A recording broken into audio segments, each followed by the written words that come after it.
Bienvenue à vous dans la troisième partie de ce tuto dédié à la création d'un Pong en Pixie.js.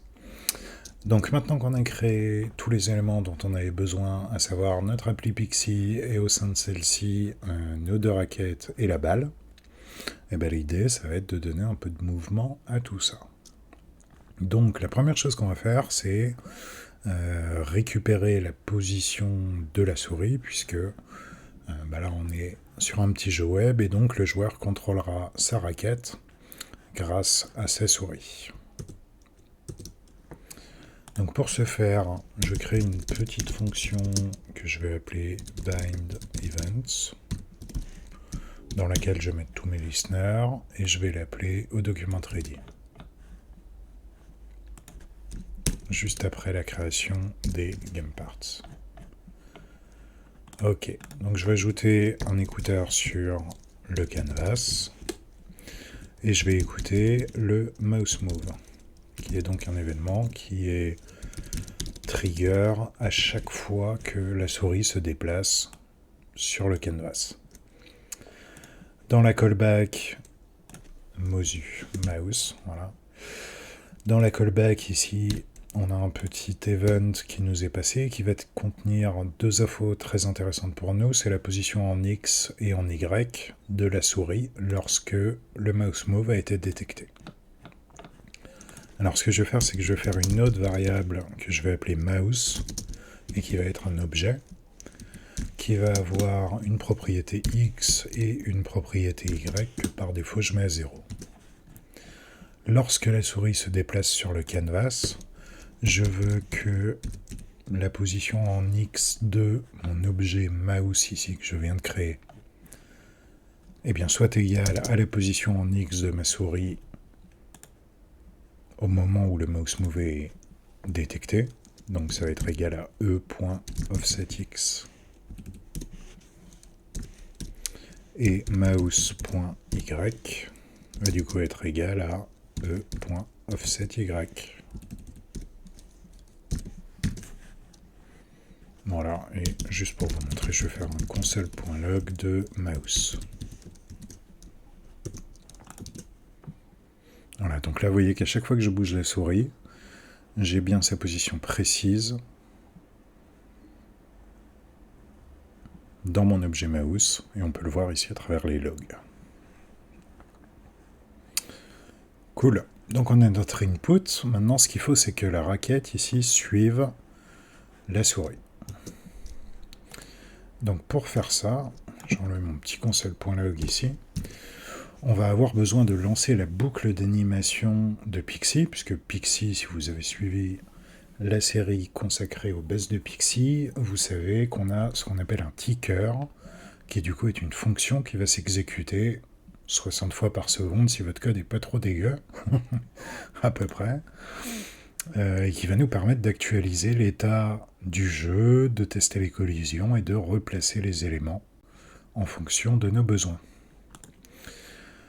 Du coup, ici j'initialise Pixie, j'ajoute la vue au body, ok, et je pense que c'est après, oui c'est là, dans mon document ready, une fois que j'ai bindé mes events, où je vais m'abonner au ticker de Pixie, qui donc est un request animation frame qui tourne en boucle, et où on va pouvoir actualiser la position de nos objets. Donc pour s'abonner à ce ticker, on va venir écrire mypixie.ticker.add. Donc c'est une méthode qui permet de s'abonner à ce ticker et qui prend du coup une callback. Voilà. Et là je vais faire un petit console.log de loop. Voilà. Et donc si je rafraîchis, vous voyez que j'ai bien ma boucle qui s'exécute à peu près 60 fois par seconde. Et donc c'est dans cette boucle qu'on va pouvoir venir modifier la position de nos objets, et notamment ici la position de la raquette du joueur en fonction de la position Y de la souris. Donc là, tout ce qu'il nous reste à faire,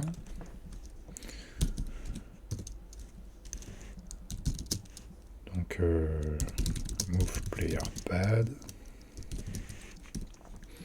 c'est de dire que player pad point y, donc sa position y, est égale à la position y qu'on a stockée dans notre objet mouse. Mouse.y. Voilà. Et là, vous voyez que la raquette est bien interactive. Elle suit la position de la souris du joueur. Super.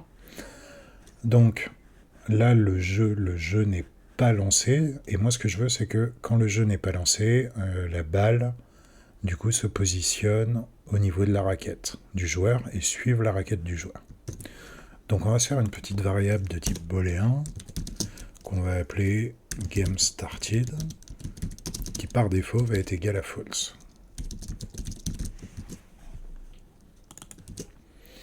Voilà. Et dans notre ticker, donc, on bouge la raquette du joueur, ça, il n'y a pas de souci, ça ne change jamais.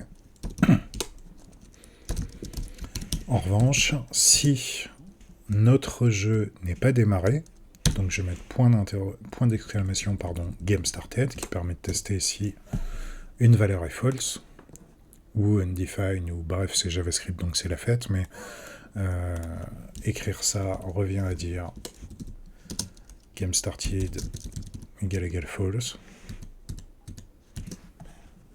Ce qui est notre cas, puisqu'au début, quand on lance le jeu, la partie n'est pas lancée, enfin la balle n'est pas lancée.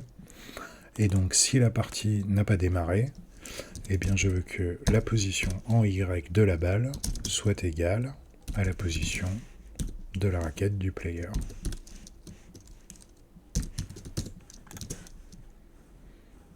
Voilà, et donc là, ça fonctionne bien.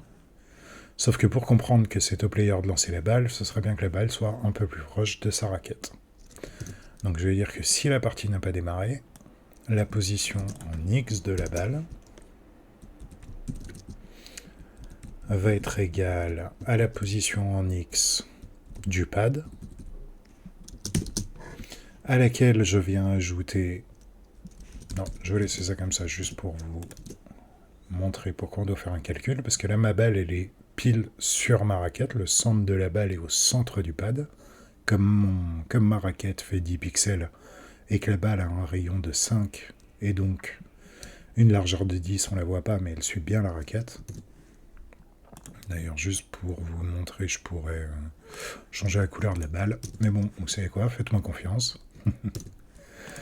Donc, on va dire que la position en X de la balle est égale à la position en X de la raquette, plus la largeur de la raquette. Donc, on va faire ça proprement. On pourrait mettre plus 10, mais plus playerpad.width. Voilà. Et là, la balle est bien collée à notre raquette. Je trouve pas ça très élégant, donc je vais faire plus 2. Ça, c'est à votre appréciation. C'est vraiment du détail. Voilà. Et donc là, on a une balle qui suit la raquette, qui elle-même suit la souris du joueur. Donc ce qui serait bien maintenant, c'est que lorsque l'on clique sur ce canvas, eh bien, la balle se lance. Donc je vais venir rajouter un autre écouteur ici dans mon bind events, toujours sur mon canvas, mais cette fois-ci je vais venir écouter le clic.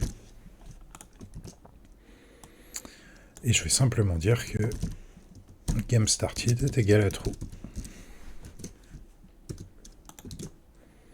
Donc là, tout se déplace, et quand je clique, la balle ne suit plus la raquette, puisqu'elle est censée partir. Et c'est ce que nous allons voir dans la prochaine vidéo, qui aura pour objectif du coup de faire bouger la balle et de tester les collisions entre la balle, les raquettes et les bords de notre jeu. A tout de suite.